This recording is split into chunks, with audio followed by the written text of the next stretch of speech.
Hi, my name is John Randle. I'm the head teaching professional at the Glencoe Golf Country Club. In today's tip, I want to talk to you a little bit about how to get the most out of your practice. Specifically, we find a lot of people practice, they're trying hard, they're working hard to try to get better. Unfortunately, the way they're getting their feedback isn't the best for them and they don't get the most out of it. So what I mean by that is a lot of people, well, maybe they'll pinpoint, maybe in a golf lesson, maybe in their own sort of studies on their swing, they'll pinpoint a specific thing they want to improve about a golf swing. In this case, let's pretend golfer in question has pinpointed that their takeaway tends to get a little bit too far to the inside, and they'd really like to work on trying to get the golf club going back a little bit straighter. So this is the desired motion here.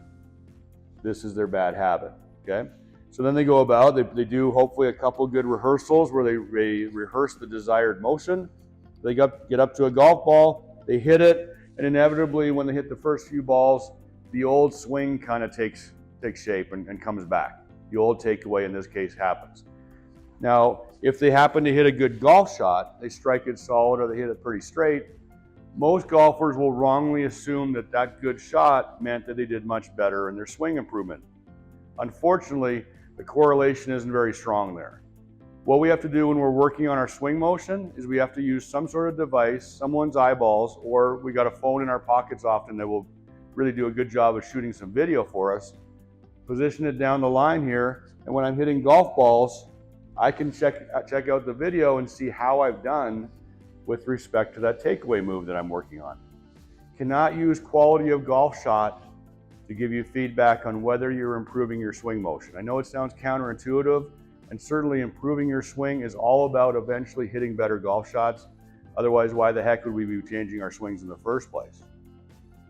The other side of the ledger is if we're happy with the quality of our swing motion and we're really just trying to fine tune our ability to deliver the golf club, square the face up to control our curvature, bottom out in the right place, divot after the ball to get solid contact, then in that kind of practice, skill development practice, our feedback loop is going to be all about how we strike it and what our ball does.